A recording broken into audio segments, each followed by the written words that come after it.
السلام عليكم ورحمة الله وبركاته. الحمد لله رب العالمين، والصلاة والسلام على سيدنا ونبينا المرسلين وعلى آله وصحبه أجمعين. أما بعد فأعوذ بالله من الشيطان الرجيم. بسم الله الرحمن الرحيم. اللهم إنك الحي القيوم ما تأكل سنة ولا نوم وما في السماوات وما في الأرض. من ذا الذي يشفع عنده إلا بإذنه، يعلم ما بين أيديهم وما خلفهم، ولا يحيطون بشيء من علمه إلا بما شاء. وسع كرسيه السماوات والأرض ولا يؤوده حفظهما وهو العلي العظيم. صدق الله العظيم. اللهم صل على محمد وعلى آل محمد كما صليت على إبراهيم وعلى آل إبراهيم إنك حميد مجيد. اللهم بارك على محمد وعلى آل محمد كما باركت على إبراهيم وعلى آل إبراهيم إنك حميد مجيد. الحمد لله, আল্লাহ রাব্বুল আলামিনের অশেষ মেহেরবানি ও দয়া যে আল্লাহ রাব্বুল আলামিন আমাদেরকে দ্বীনি দর্শে উপস্থিত হওয়ার তৌফিক দিয়েছেন, দ্বীনের সাথে দ্বীনের পথে লেগে থাকার তৌফিক দিয়েছেন। আলহামদুলিল্লাহ। আপনারা সবাই কেমন আছেন? পরিবারের সবাই কেমন আছেন?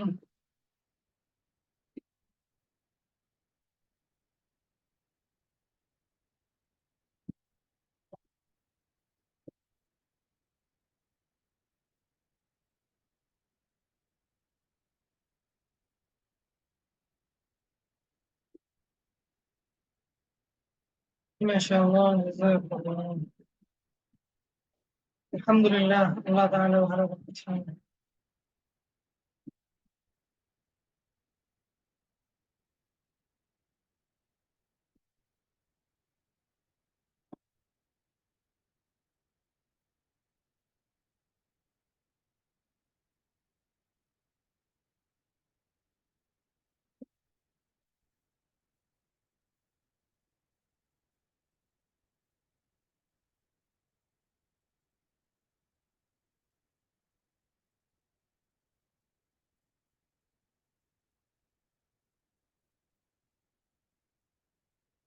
সাউন্ড ক্লিয়ার না?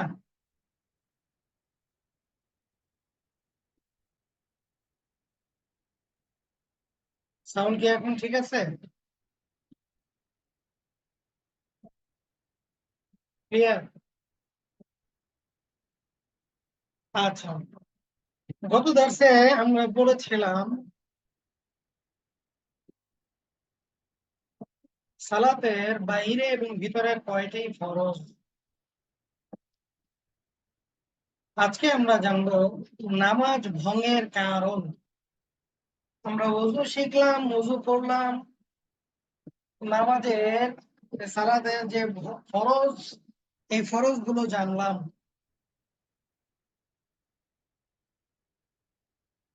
এখন আমরা জানবো কি কি কারণে সালাত ভঙ্গ হয়ে যায়, নামাজ ভঙ্গ হয়ে যায়। আমি তো নামাজে দাঁড়াইলাম, কিন্তু কি কি কারণে আমার নামাজটা ভেঙে যায়, এই বিষয়টা আজকে আমরা জানবো। এক নাম্বার, দেখেন, নামাজে অশুদ্ধ পড়া। নামাজের ভিতর কেরাত যদি এমন হয় যে অর্থ পরিবর্তন হয়, যার ফলে কোরআনের অর্থ উদ্দেশ্য সম্পূর্ণ পরিবর্তন হয়ে যায়, তাহলে নামাজ ভেঙে যাবে। আবার তা আদায় করা ওয়াজিব। আপনি এখন দেখেন, নামাজে অশুদ্ধ পড়া, নামাজে অশুদ্ধ পড়া আমাদের বর্তমানে বাংলাদেশে কত পার্সেন্ট মানুষের এমন আছে যাদের কোরআন তেলাওয়াত সহিহ শুদ্ধ ভাবে হয়? যার তেলাওয়াত সহিহ শুদ্ধ না, উনি চেষ্টাও করছেন না সহিহ শুদ্ধ করার, তাহলে ওনার নামাজ হচ্ছে কিনা? ওনার তেলাওয়াতই অশুদ্ধ। এই জন্য কোরআনে কারীম তেলাওয়াত সহিহ শুদ্ধ ভাবে তেলাওয়াত করা এটা ফরজ। এটা আমাদেরকে মনে রাখতে হবে। এই তেলাওয়াত যদি অশুদ্ধ হয় তাহলে তার নামাজ ভেঙে যাবে। উদাহরণস্বরূপ ধরেন, আমরা সূরা ইখলাস সবাই পারি, সবাই পড়ি, কুল হুয়াল্লাহু আহাদ। হে নবী আপনি বলুন আল্লাহ এক। এটা আমি কিভাবে পড়লাম? কুল, কফ দিয়ে, বড় কফ দিয়ে।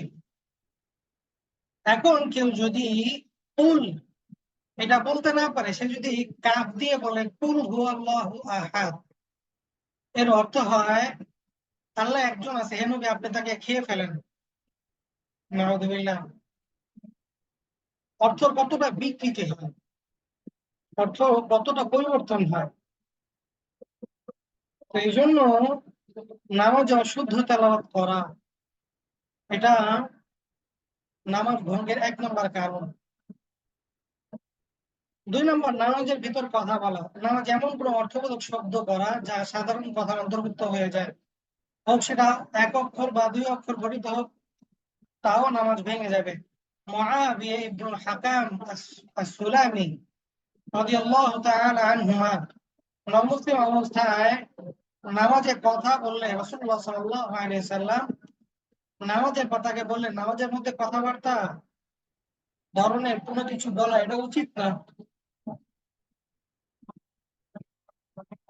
বরং প্রয়োজন বশত তাসবিহ তাকবীর বা কোরআন পাঠ করতে হবে। তার মানে নামাজের ভিতর কথা বললে নামাজ ভেঙে যাবে। 3, নামাজরত অবস্থায় কোন ব্যক্তি সালাম দিলে নামাজ ভেঙে যাবে।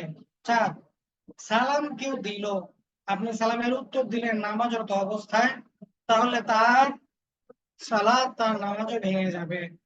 5, উহা শব্দ করা নামাজরত অবস্থায় কোনো ব্যথা কিংবা দুঃখের কারণে উহা শব্দ করলে নামাজ ভেঙে যাবে। ধরেন অনেকেই উ আ শব্দ করে, এটা এক জিনিস। আর জাহান্নামের আয়াত আসলে এর ভয়ে কান্না করা এটা আরেক জিনিস। জাহান্নামের আয়াত আসলে যখন মানুষ ভয়ে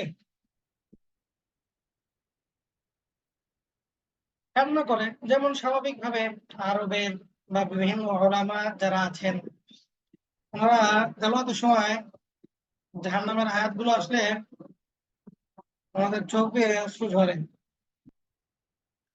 তো এটা নামাজ ভঙ্গের কারণ না। শব্দ করা এটা নামাজ ভঙ্গের কারণ। 6, বিনা ওজরে কাশি দেওয়া, অপ্রয়োজনে কাশি দেওয়ার দ্বারা নামাজ ভেঙে যায়। মনে করেন শুধু শুধুই মানুষ কাশি দিতে থাকে, হাঁচি দিতে থাকে, বিভিন্ন ধরনের ভাব ভঙ্গি করতে থাকে, শুধু শুধুই শুধু কাশে, ওয়াসওয়াসা, ইচ্ছা করে কাশে।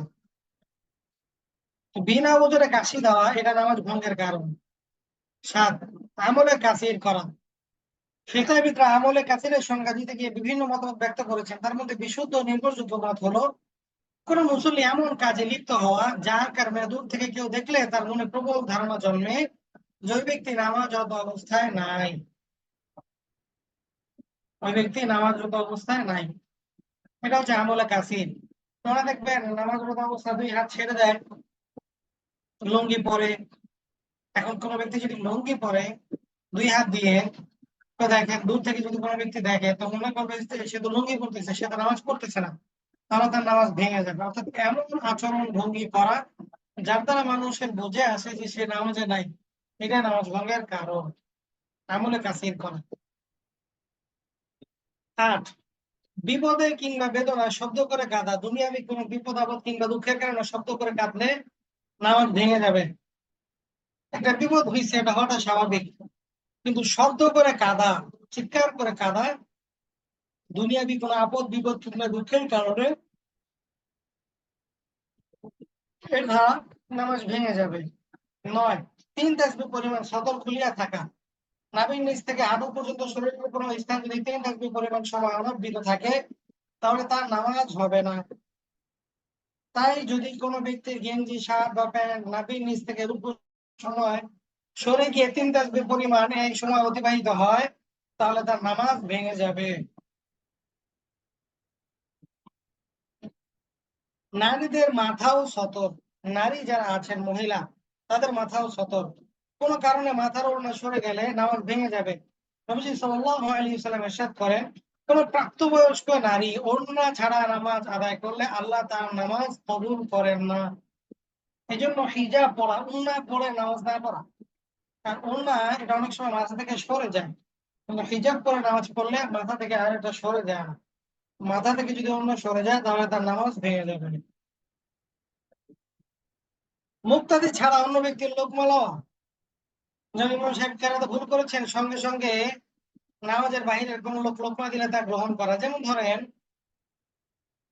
প্রথম রাকাত চলতেছে, 1 পৃষ্ঠা তেলাওয়াত করছে, 1 পৃষ্ঠা তেলাওয়াতের মধ্যে একজন ব্যক্তি দেরি করে আসছে, এখন দেখছি ইমাম সাহেব ভুল করছে, তো সে নামাজে তাকবীর না বলে সে ইমাম সাহেবের ভুল ধরছে, আর ইমাম সাহেব সেই লোকমাটা নিয়ে নিছে, এটাই তার নামাজ ভঙ্গের কারণ। কিন্তু যদি কোনো ব্যক্তি ইমামের পিছনে ইক্তেদা করে নামাজরত অবস্থায় থাকে আর সে যদি লোকমা দেয়, তাহলে নামাজ ভঙ্গ হবে না।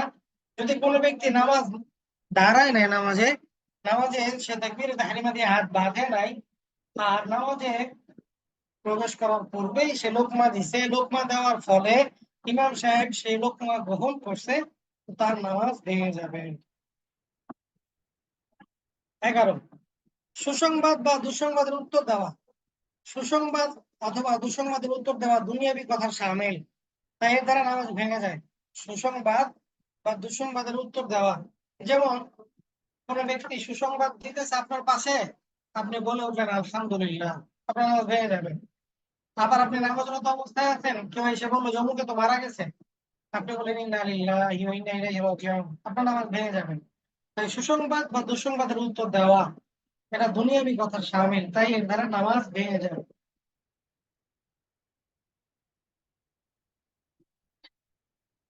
12, নাপাক জায়গায় সেজদা করা, নামাজের জায়গা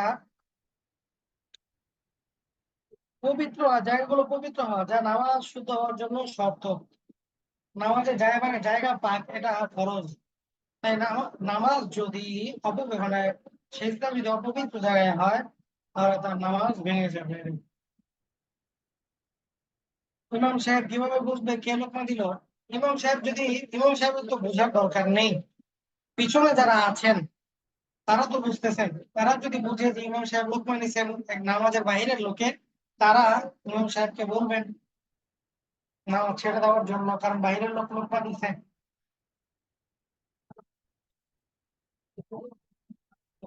13, কেবলার দিক থেকে সিনা ঘুরে যাওয়া, কোনো কারণে কেবলার দিক থেকে সিনা বুক এটা যদি ঘুরে যায় তাহলে নামাজ ভেঙে যাবে। তবে যানবাহনের ক্ষেত্রে মাসালা ভিন্ন। আপনি এমনি মসজিদে দাঁড়াইলেন বা ঘরে নামাজ পড়তে দাঁড়াইলেন, সিনা আপনার ঘুরে গেল, তাহলে নামাজ ভেঙে যাবে। কিন্তু যখন আপনি যানবাহনে আরোহণ করবেন, তখন সেক্ষেত্রে মাসালা ভিন্ন। 14, নামাজের কোরআন শরীফ দেখে পড়া, নামাজরত অবস্থায় কোরআন শরীফ দেখে দেখে পড়লে নামাজ ভেঙে যাবে।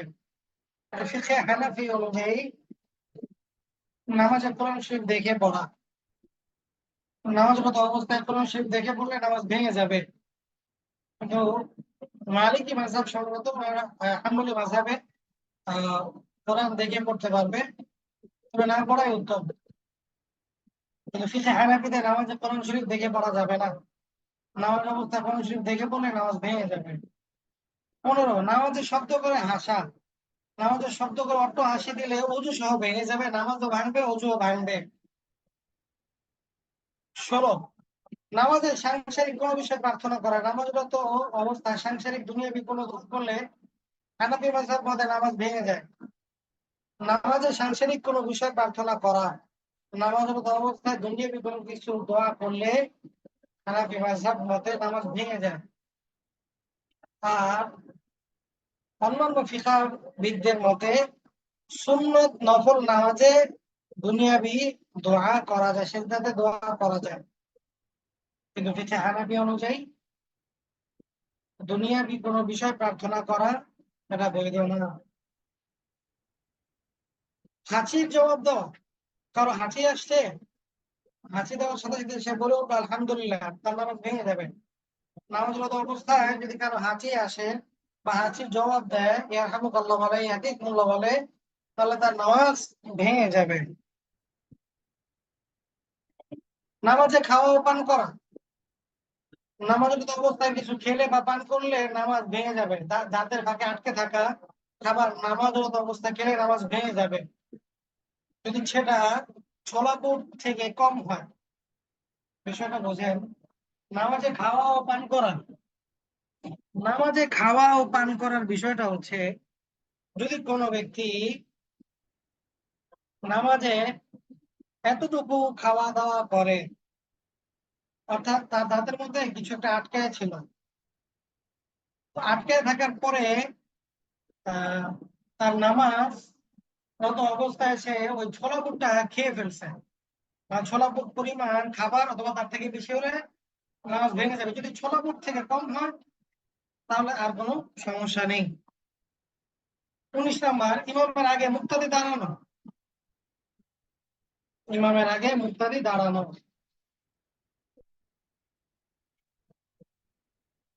তাহলে কি নামাজে সেজদায় কোনো দোয়া করার জন্য রাসূলুল্লাহ সাল্লাল্লাহু আলাইহি ওয়াসাল্লাম কোনো সমস্যা বললে সেজদা দোয়া করতে হবে, এটা পরিষ্কার করলে ভালো হয়। আচ্ছা, বিষয়টা হচ্ছে আল্লাহ রাসূল সাল্লাল্লাহু আলাইহি ওয়াসাল্লাম সেজদা দোয়া করতেন, সেজদা দিয়ে দোয়া করতেন। আলাদাভাবে তো সেজদা দেওয়া যায়, আলাদাভাবে আপনি সেজদা দিয়ে দোয়া করতে পারেন, কোনো সমস্যা নেই। তো নামাজরত নামাজে আপনি নামাজের মধ্যে দুনিয়াবি দোয়া না করেন, ফিকহে হানাফি অনুযায়ী। কিন্তু অন্যান্য ফিকহাবিদরা বলেছেন যে নফল এবং সুন্নাত নামাজে আপনি দোয়া করতে পারবেন, ফরজ নামাজে না। ইমামের আগে মুক্তাদি দাঁড়ানো, এটা নামাজ ভঙ্গের কারণ। এই 19টি কারণ।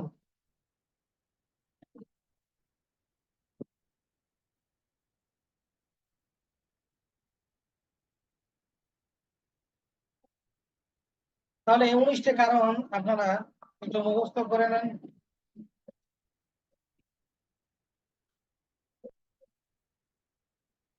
নামাজে থুতু ফেললে কি নামাজ ভাঙবে?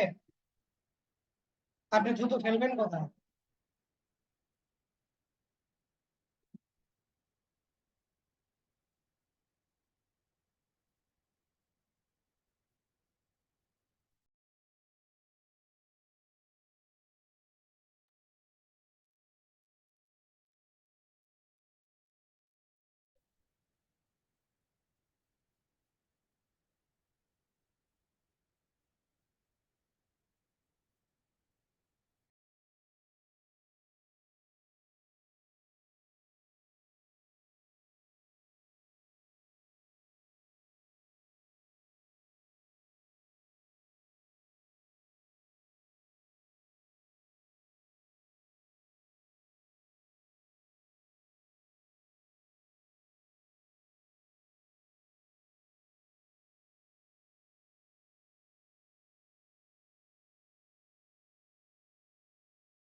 আসসালামু আলাইকুম। আচ্ছা, নামাজরত অবস্থায় পিছনের কাতার থেকে কেউ সামনের কাতারে ধরে নিয়ে গেলে নামাজ নষ্ট হবে?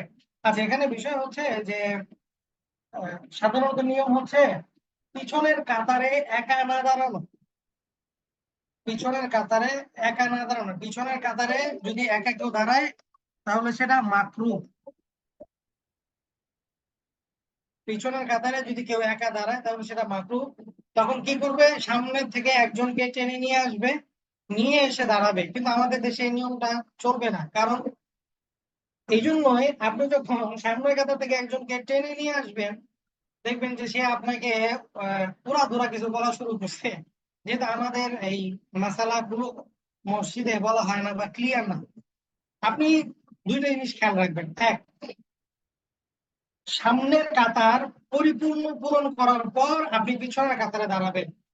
দুই, যদি সামনের কাতার ফাঁকা থাকে আর আপনি যদি পিছনে দাঁড়ান কাতার ফাঁকা রেখে, তাহলে আপনার নামাজ মাকরুহ তাহরিমি হবে। এই জন্য খেয়াল রাখতে হবে সামনের কাতার পূর্ণ করা, পিছনে অপেক্ষা করা কেউ আসে কিনা। যদি কেউ আপনার সাথে আসে তাহলে আপনি তখন নিয়ত বাঁধবেন। এটা হচ্ছে নিয়ম।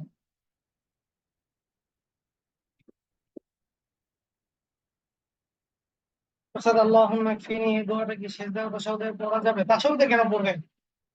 আল্লাহুম্মা কফিনি বিহালালিকা আন হারামি ওয়া আগনিনি বিফদলিকা আম্মান সিওয়াক, এই দোয়াটা আপনি এমনি পড়বেন। আমাদের সব থেকে বড় যে সমস্যা, আমরা নামাজে দোয়া করতে পছন্দ করি, সিজদায় আপনি দোয়া করবেন, অর্থাৎ এমনি আলাদাভাবে সিজদা দিয়ে দোয়া করবেন, এটা খুব ইফেক্টিভ। আলাদাভাবে সিজদা দিয়ে দোয়া করবেন।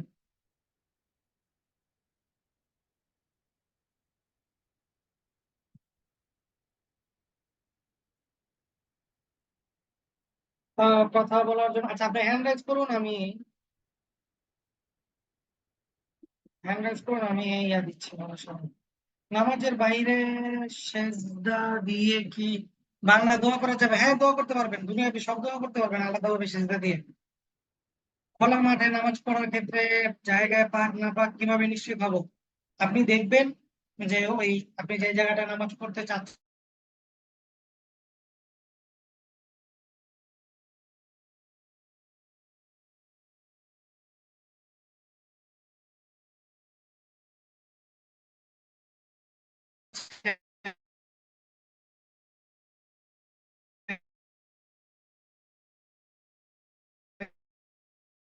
সেটা পাক পুকুরের, এগুলো যদি আপনি নাপাকির কোনো চিহ্ন না দেখেন, আর যদি আপনার কাছে মনে হয় যে না ঠিক আছে, আপনি নামাজ পড়তে পারবেন।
নামাজ পড়া অবস্থায় কোন সূরা,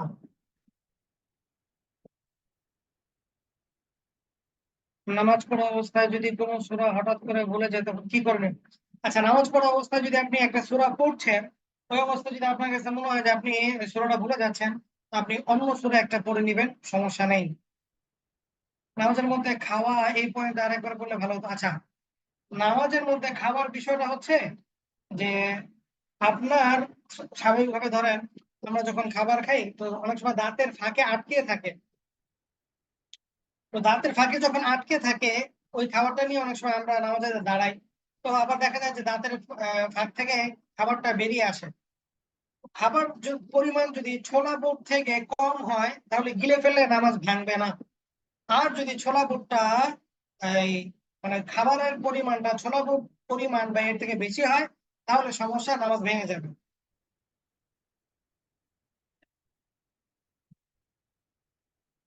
নামাজে যদি সিজদা গেলে পা জমিন থেকে উঠে যায় তবে কি করব? তবে নামাজ ভেঙে যাবে 3 তাসবিহ পরিমাণ।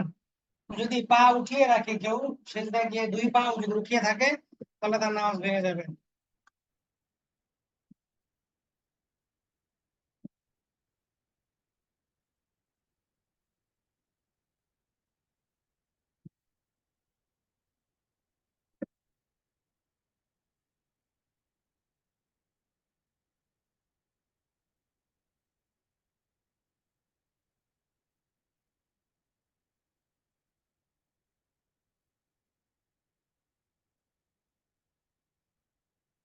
যদি খাবারটা মুখের মধ্যে থাকে না গিলে তাহলে কি ভাঙবে না? তাহলে ভাঙবে না, সমস্যা নেই।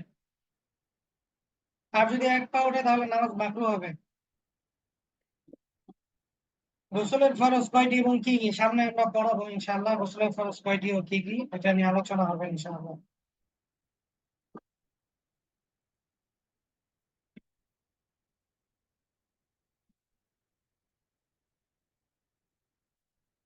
আচ্ছা, 10 নম্বর পয়েন্ট আলোচনা করবো। 10 নম্বর, আচ্ছা, মুক্তাদিন ছাড়া অন্য ব্যক্তির লোকমা নেওয়া। আচ্ছা, ধরেন স্বাভাবিকভাবে আমি নামাজে দাঁড়াইছি, আমি ইমাম। তো আমি যখন নামাজে দাঁড়াইছি আমি একটা ভুল করলাম। পিছনে যারা আমার ইক্তেদা করে আছেন, অলরেডি তারা নামাজরত অবস্থায় আছেন, তাদের মধ্যে থেকে কেউ লোকমা দেয়নি। হঠাৎ করে একজন লোক এসে দেখছে আমি ভুল করতেছি, তো সে নামাজের নিয়ত না বেঁধেই লোকমা দিয়ে দিছে, আর আমি আমি নিয়ে নিছি লোকমাটা। তো আমার তখন সবার নামাজ ভেঙে যাবে। কারণ কি, যে ব্যক্তি লোকমা দিচ্ছেন সে নামাজরত অবস্থায় নাই, সে বাহির থেকে লোকমা দিচ্ছে আর আমি এটা নিয়ে নিছি। আমি তো দেখছি না যে কে লোকমা দিচ্ছে, কিন্তু বাহির থেকে যিনি আসছেন উনি তো ব্যাপারটা বুঝতে পারছেন, বা যারা নামাজরত অবস্থায় আছেন উনি তো বুঝতে পারছেন যে যে নামাজের বাহিরে থাকা লোকটা লোকমা দিছে। তো তখন তারা বলবেন যে নামাজ ভেঙে যাবে। নামাজে সূরা পড়ার সময় যদি মনে হয় কোনো আয়াত বা অংশ ভুলে ফেলেছি, তখন ওই আয়াত বা অংশটুকু আবার পড়লেও কি কোনো সমস্যা হবে? না না, সমস্যা হবে না, ওটা আপনি পড়ে নেবেন, কোনো সমস্যা হবে না, সেজদা সালাত দিতে হবে না এটার জন্য। দাঁড়ানো বা রুকু অবস্থায় যদি পায়ে মশা বা অন্য কোনো কিছু কামড় দেয় তখন কি অন্য পা তুলে মশা সরানো যাবে? যাবে, বাকি এটা মাকরুহ হয়। কেন? কারণ এটা দেখতে দৃষ্টিকটু।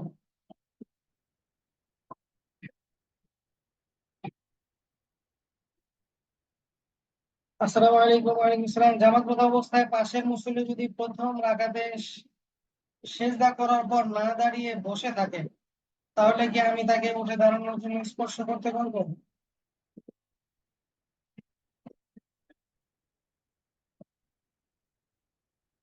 না, আপনি কেন তাকে স্পর্শ করবেন? মানে বিষয়টা আপনি কি বুঝাতে চাইছেন? একটা হচ্ছে,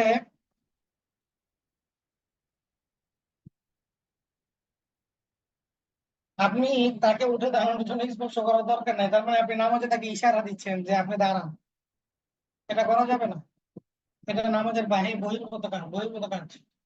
আপনি আপনার মতো করে দাঁড়াবেন, তাকে স্পর্শ করে উঠানোর জন্য দরকার নেই। নামাজের রাকাত সংখ্যা ভুলে গেলে করণীয় কি? সেজদা তাও দিয়ে দিবেন, সব সেজদা দিয়ে দিবেন। জামাতে 4 রাকাত নামাজে কি ইমামের সাথে আমাদেরও সূরা পাঠ করতে হবে? না, আপনি চুপচাপ থাকবেন। যদি আসর ও জোহর হয় তাহলে সূরা ফাতিহা চাইলে আপনি পড়তে পারেন, না চাইলেও পড়তে পারেন, সমস্যা নেই।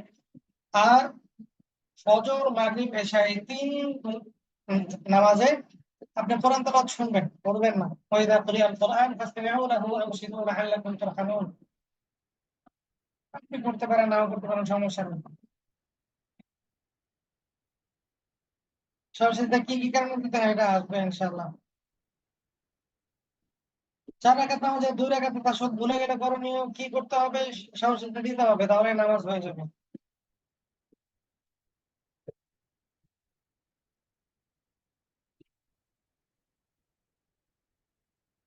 সেজদা থেকে উঠতে অথবা রুকু থেকে উঠতে আল্লাহু আকবার অথবা সামি আল্লাহু লিমান হামিদা, এই দুই সময়ের মধ্যে কোনো উলট পালট হয়ে যায়, তখন কি সব সিজদা দিতে হবে?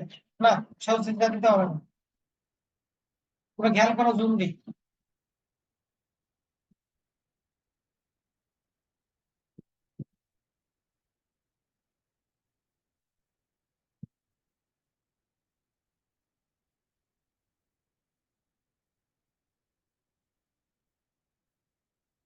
আচ্ছা, আর কারো কোনো কোশ্চেন আছে?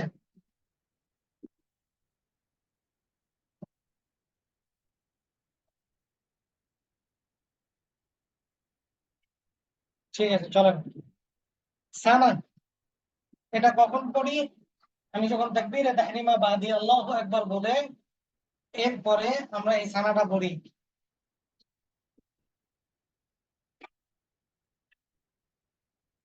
আসরের নামাজ ইমামের সাথে সূরা ফাতিহার সাথে অন্য সূরা মিলালে নামাজ হবে। কেন আপনি অন্য সূরা মিলাবেন? ইমাম তো পড়ছে, ইমামের কেরাত আপনার জন্য যথেষ্ট। সানা আমরা সবাই পড়ি, সুবহানাকাল্লাহুম্মা। যাদের ব্যাকগ্রাউন্ড আওয়াজ নেই তারা হ্যান্ড রাইজ করুন, আমি আনমিউট করে দিচ্ছি।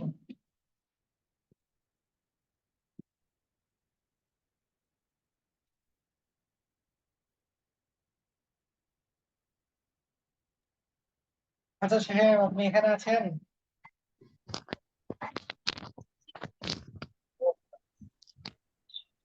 মাশাআল্লাহ।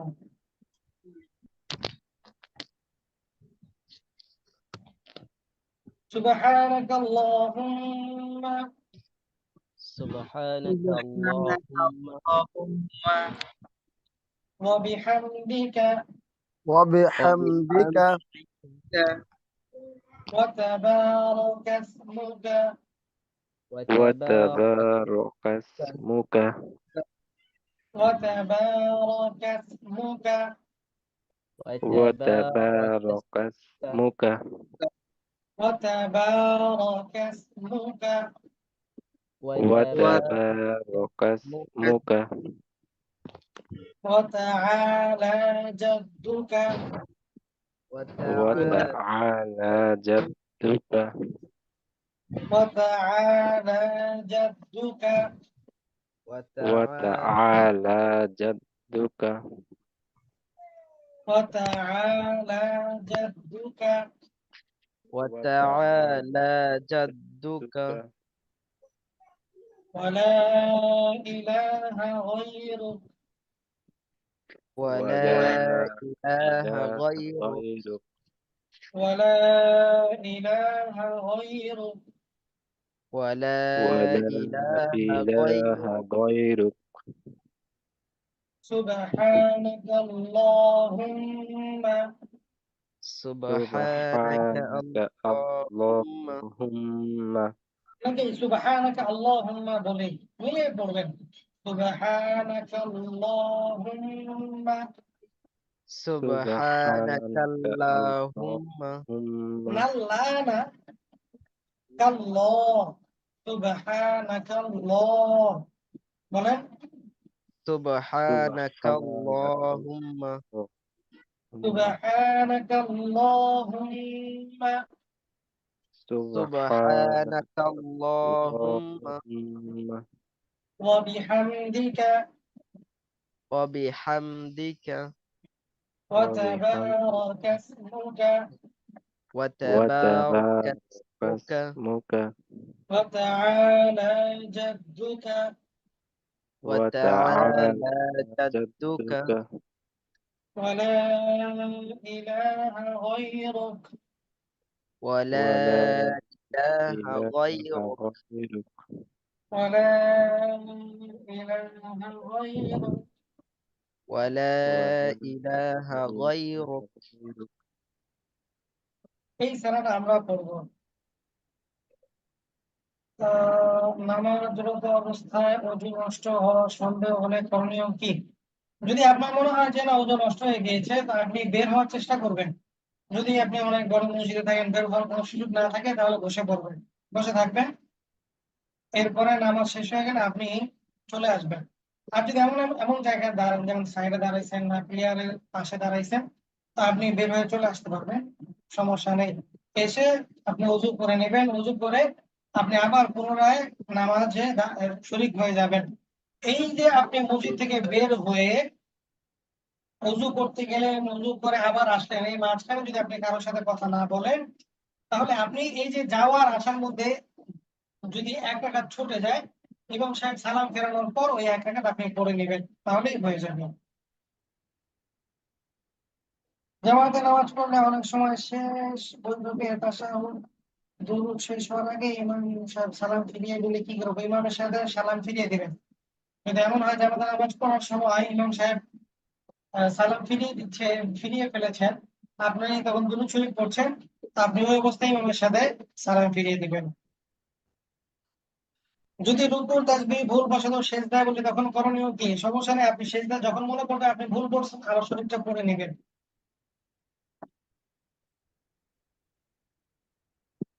জামাতে 4 রাকাত নামাজের প্রথম 2 রাকাত ইমাম সময় নিয়ে পড়ান, বাকি 2 রাকাত প্রথম 2 রাকাত চেয়ে তুলনামূলক দ্রুত হয়। এর কারণ কি?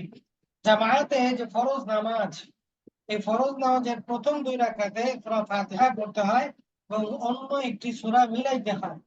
আর পরের 2 রাকাতে অন্য সূরা মিলাতে হয় না, শুধু সূরা ফাতিহা পড়তে হয়, বা সূরা ফাতিহা পড়েই উনি রুকুতে চলে যান। এই জন্য সময় পার্থক্য হয়। উস্তাদ আবার মাস করলে ভালো হয়? হ্যাঁ, আচ্ছা ঠিক আছে, আবার করছি।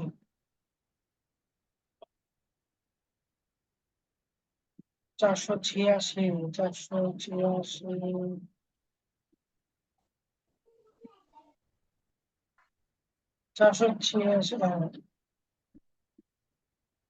আসসালামু আলাইকুম উস্তাদ। ওয়ালাইকুম আসসালাম ওয়া রাহমাতুল্লাহ। উস্তাদ এই আহ, আমাদের আইএমের একজন উস্তাদ বলছিল হিসনুল মুসলিম এটা খুব বিশ্বাসযোগ্য একটা বই, যেখান থেকে আমরা বিভিন্ন দোয়া করতে পারি। তো এখানে ওই যে হুম। সুবাহা নাকা লাকাল্ল, আপনি তো পড়েন নাকাল্ল, কিন্তু এখানে লেখা আছে নাকা আল্ল। হ্যাঁ, তারপরে দুইভাবে পড়তে পারেন, কোনো সমস্যা নেই। তারপরে অলাতে এখানে 3 আলিফ টান আছে, কিন্তু এই যে এইখানটায় নাই। হ্যাঁ, তো বিষয়টা মানে শুধু এটা এই যে বিষয় হচ্ছে এখানে ওই চিহ্নটা দেওয়া নাই, ঘেউ যে চিহ্নটা জি। তো এখানে ওস্তাদ আসে নাই, ঘেউ বিভিন্ন চিহ্নটা। দোয়া দরুদ তো পড়তেছি, মানে আগেও পড়ছি এখনো পড়তেছি। তো এক এক জায়গায় এক এক রকম দেখি। হ্যাঁ, মানে আমি শুধু মানে কনফিউজ হয়ে যাচ্ছি, মানে এক এক সময় না এক এক রকম এখানে না, সমস্যা উঠতেছে। বিষয়টা আগে ক্লিয়ার হন। যেমন আপনি আহ খাবারের পরে জি দোয়া আছে, জি এখন কেউ পড়ে আল্লাহুম্মা আত'ইমান আত'আমানি ওয়াসকিমান সাকানি, এটা পড়ে। জি। আবার কেউ আরেকটা পড়ে, দেখবেন এটা পড়ে না, সে আরেকটা দোয়া পড়ে।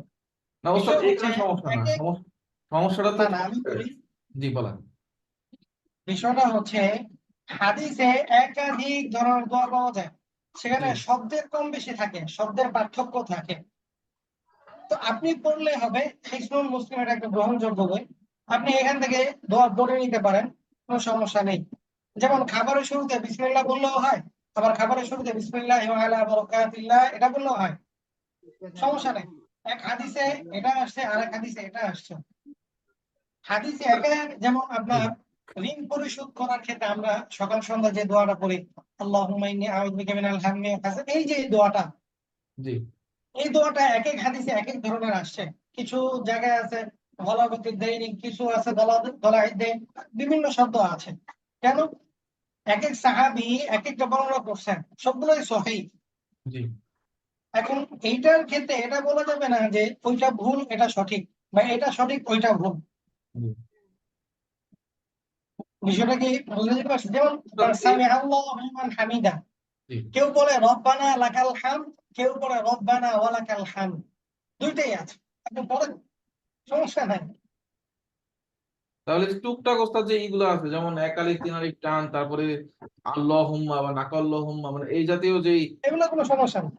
তাহলে কি ওস্তাদ আমি যে হিসনুল মুসলিম মানে যে কোনো একটা ফলো করা তো ভালো হবে?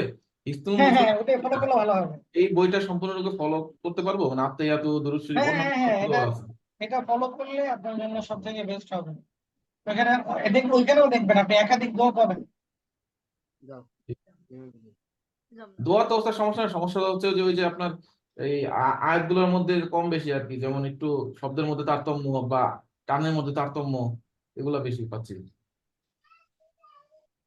আচ্ছা আচ্ছা, এখানে আমি যখন আপনাদেরকে মাস করেছি আমি কিন্তু ওয়ালা ইলাহা গায়রু এইভাবে পড়েছি। মানে কি, এখানে চিহ্ন নাই কিন্তু আমি পড়ছি তিনালিপ। তো বিষয়টা হচ্ছে এরকম আর কি। আপনি বই থেকে পড়ে নিবেন, সমস্যা নেই, হ্যাঁ বুঝতে ওটা পড়ে নিবেন। ঠিক আছে উস্তাদ, ধন্যবাদ। আমার মা ওই দিন বলতেছিল বেতের নামাজ এক রাকাতেও পড়া যায়, এই বিষয় নিয়ে যদি বলতেন। বেতের নামাজ নিয়ে দুইটা মত পাওয়া যায়, এটা হচ্ছে কেউ আহলে হাদিস বা সালাফি যারা আছেন ওনারা বলেন এক রাকাত, আর শেষে হানাফি যারা অনুসরণ করেন ওনারা বলেন 3 রাকাত। 3 রাকাতই পড়বেন, কেউ যদি 1 রাকাত পড়তে পারেন সমস্যা নেই। তারাবিতে অনেক সময় আমাদের একটা জিনিস খেয়াল করা, এটা হচ্ছে আমরা নামাজের ক্ষেত্রে যতটা কম পারি ততটা করি। সব থেকে বড় বিষয় আজিব, ধরেন এই যে রমাদান মাস, তারাবি নিয়ে অনেক ঝামেলা চলে, 20 রাকাত না 8 রাকাত। এখানে সব থেকে বড় বিষয় আপনি যদি চিন্তা করেন, ওমর রাদিয়াল্লাহু তাআলা আনহু ওনার মতো সাহাবী, উনি ইজমায় ওনার সিদ্ধান্ত, এবং ওই জামানার সকল সাহাবী 20 রাকাত করে পড়ছেন তারাবি। তাদের থেকে কি আমি আপনি এই জামানায় এসে খুব বেশি বুঝেছি, বা এটাকে যারা বিদআত বলে, আমি আমি আপনি কি সাহাবী থেকে আল্লাহ রাসূলকে অনেক বেশি ভালোবেসে ফেলেছি? এই বিষয়গুলো চিন্তা করা। তো এই জন্য বিষয়গুলো খেয়াল রাখবেন। আমরা মুসলমানরা তেমনি ইবাদত করে না। আমাদের বর্তমান যে সমস্যা দেখেন, এই যে হাত বাঁধা নিয়ে, আমিন জোরে বলা নিয়ে, আস্তে বলা নিয়ে, এই যে ছোটখাটো, দেখেন ফরজ নিয়ে আর ওয়াজিব নিয়ে কারোর মধ্যে কোনো ইখতিলাফ নাই। ফরজ নিয়ে নামাজ 5 ওয়াক্ত পড়তে হবে, এটা নিয়ে কারো কোনো ইখতিলাফ নাই। সবাই বলে হ্যাঁ 5 ওয়াক্ত পড়তে হবে। যাকাত দিতে হবে, এটা নিয়ে কারো কোনো ইখতিলাফ নাই। ফরজ নিয়ে কারো কোনো ইখতিলাফ নাই, সবাই একমত। হ্যাঁ, ইখতিলাফ কোন জায়গাগুলোতে, সেটা হচ্ছে সুন্নাহ আর মুস্তাহাব নিয়ে। আমাদের বর্তমান সময়ে এই সুন্নাহ আর মুস্তাহাব নিয়ে আমরা একে অপরকে যে পরিমাণ কাদা ছোড়াছুড়ি করি, অথচ আমরা এই ইখতিলাফ গুলো নিয়ে বসে আছি। অথচ উত্তরবঙ্গে বিভিন্ন জায়গাগুলোতে মুসলমানরা খ্রিস্টান হয়ে যাচ্ছে, এটা নিয়ে আমাদের কোনো পেরেশানি নেই। যিনি 8 রাকাত পড়ছেন বা 10 রাকাত পড়ছেন, যিনি বুকে হাত বাঁধতেছেন বা বাঁধতেছেন না, অ্যাটলিস্ট উনি তো নামাজ পড়তেছেন। যিনি নামাজ পড়তেছেন না তার ব্যাপারে আমরা কি ফিকির করতেছি? আচ্ছা দেখেন, এই যে যিনি জোরে আমিন বলতেছেন বা হাত বাঁধতেছেন বা আস্তে আমিন বলতেছেন, উনি মুস্তাহাব হয় এটার উপর আমল করতেছেন বা ছেড়ে দিচ্ছেন, ওনারা নিয়ে আমাদের মাথা ব্যথা। উভয়, যিনি হারাম খাচ্ছেন, সুদের সাথে জড়িত, ঘুষের সাথে জড়িত, তার ব্যাপারে আমরা কথা বলতেছি। আজকে এই ছোট ছোট বিষয় নিয়ে মসজিদ, আলাদা মসজিদ হয়, মসজিদ থেকে বের করে দেওয়া হয়, বের করে দেওয়া হয়। কই কোন সুদখোরকে মসজিদ থেকে বের করে দেওয়া হয়েছে? কোন ঘুষখোরকে মসজিদ থেকে বের করে দেওয়া হয়েছে? হয় নাই তো। কিন্তু এই ছোট ছোট মত পার্থক্য নিয়ে আজকে এত বিশাল দ্বন্দ্ব আমাদের মধ্যে। আপনি যদি খ্রিস্টানিটি নিয়ে পড়েন, ইহুদি ধর্ম নিয়ে পড়েন, দেখবেন ক্লাসের বাইরের টপিক, শুধু এতটুকু বোঝাচ্ছি যে আমাদের হালত আজকে কোন জায়গায়। ইহুদিরা তাদের বিশ্বাস অনুযায়ী তারা ঈসা আলাইহিস সালামকে যারও সন্তান বলেন, নাউযুবিল্লাহ। আর ঈসা আলাইহিস সালাম খ্রিস্টানদের কাছে আল্লাহর পুত্র, নাউযুবিল্লাহ। তার মানে তাদের রব। খ্রিস্টান ধর্মের বিশ্বাস অনুযায়ী ঈসা আলাইহিস সালাম তাদের রব, আর ইহুদিরা বলেন যে না, উনি যারও সন্তান, নাউযুবিল্লাহ। আবার খ্রিস্টানরা উজাইর আলাইহিস সালামকে বলে যারও সন্তান। ইহুদিরা উজাইর আলাইহিস সালামকে আল্লাহর পুত্র মনে করেন। তার মানে দেখেন তাদের উভয়ের মধ্যে পার্থক্যটা কত, যে তারা একে অপরের প্রভুকে তাদের বিশ্বাস অনুযায়ী তারা যারও সন্তান বলছেন। তারপরও তাদের এতটা বড় পার্থক্য থাকার পরেও যখন তারা মুসলমানদের এগেইনস্টে কোনো কাজ করে তারা এক হয়ে কাজ করে। আর আমাদের মধ্যে এত বড় কোনো পার্থক্য নাই। আমরা কালিমা একটাই পড়ি, 5 ওয়াক্ত নামাজ পড়ি, আমাদের নবী একজন, আল্লাহ একজন, আমরা একই কোরআন পড়ি। মৌলিক কোনো পার্থক্য নাই, শুধু পার্থক্য সুন্নাহ আর মুস্তাহাব নিয়ে। এত সামান্য পরিমাণ পার্থক্য নিয়েও আজকে আমরা এক প্ল্যাটফর্মে ইত্তেহাদ এক হতে পারছি না। কেন? প্রত্যেকেই প্রত্যেকের দলের দিকে ডাকছেন, কেউ ইসলামের দিকে ডাকছেন না। এটা মৌলিক, মানে কেউ কষ্ট করে পেতে পারেন। যারা ফিকহে হানাফি অনুসরণ করেন তারা চায় যেন সবাই ফিকহে হানাফি অনুসরণ করেন। যারা আহলে হাদিস আছেন তারা চায় সবাই যেন আহলে হাদিস হয়ে যায়। যারা সালাফি আছেন তারা চিন্তা করেন যে সবাই যেন সালাফি হয়ে যায়।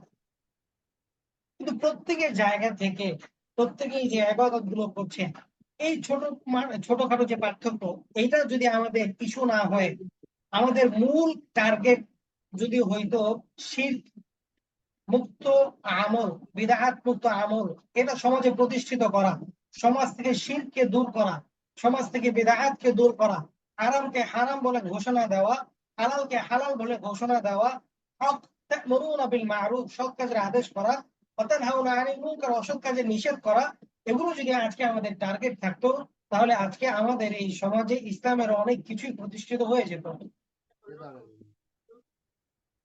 কিন্তু আমাদের টার্গেট আজকে এগুলো না। আমাদের টার্গেট হচ্ছে কি আমার দলকে ভারী করা।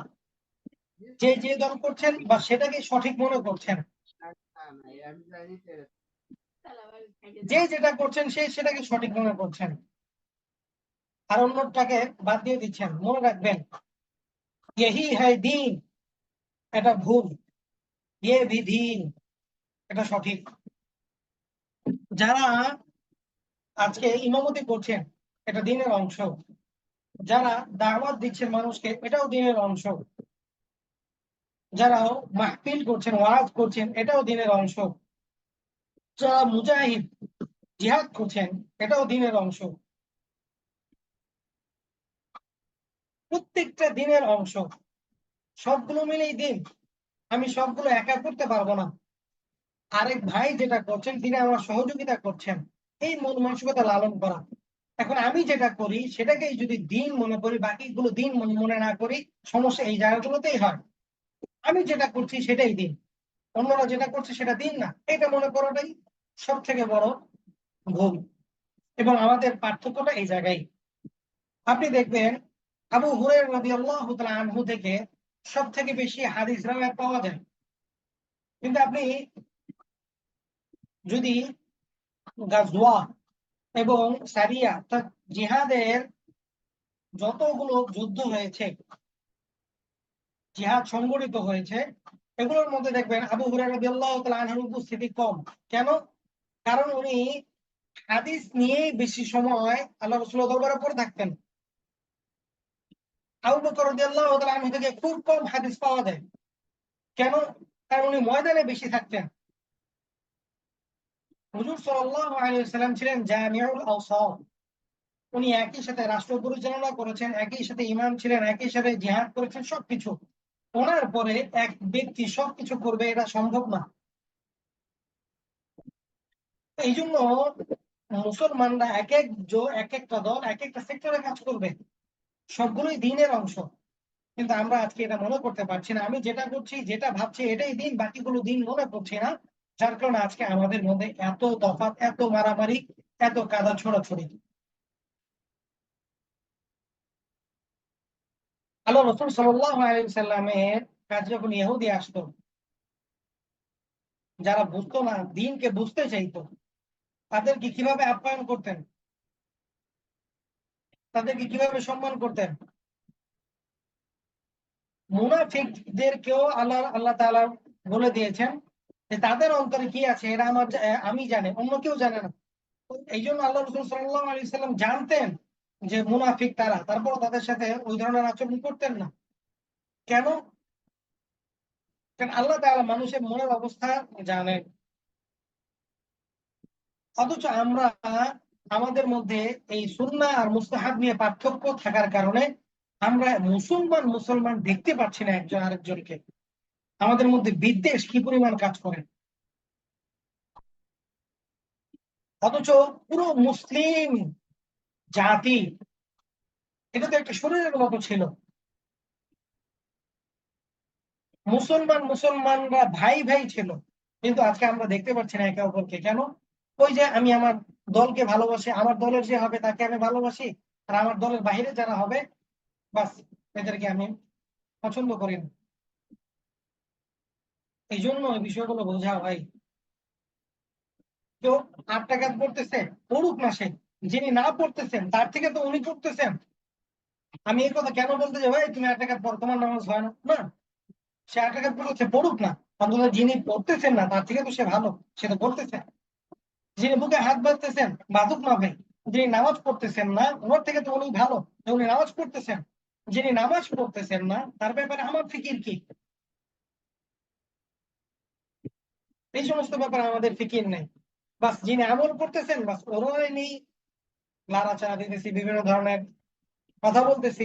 যিনি পড়তেছেন না, যিনি হারামের সাথে সম্পৃক্ত, তাকে উচিত যে হারাম থেকে কিভাবে বাঁচানো যায় মানুষকে, এই ফিকির করা। কিন্তু এই ফিকির আমাদের হচ্ছে না আজকে। আমাদের অবস্থা আজকে এই জায়গায়।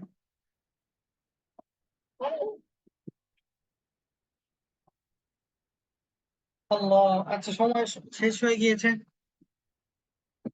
আল্লাহ, ঠিক আছে, সবাই সবার জন্য দোয়া করবেন, সবাই সবাইকে মাফ করে দিবেন, আর কষ্ট পেলে মাফ করে দিয়েন। অনেকগুলো কথা বলে ফেললাম।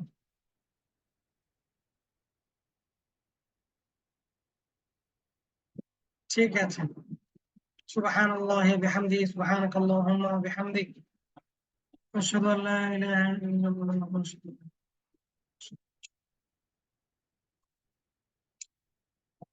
আসসালামু আলাইকুম ওয়া রাহমাতুল্লাহ।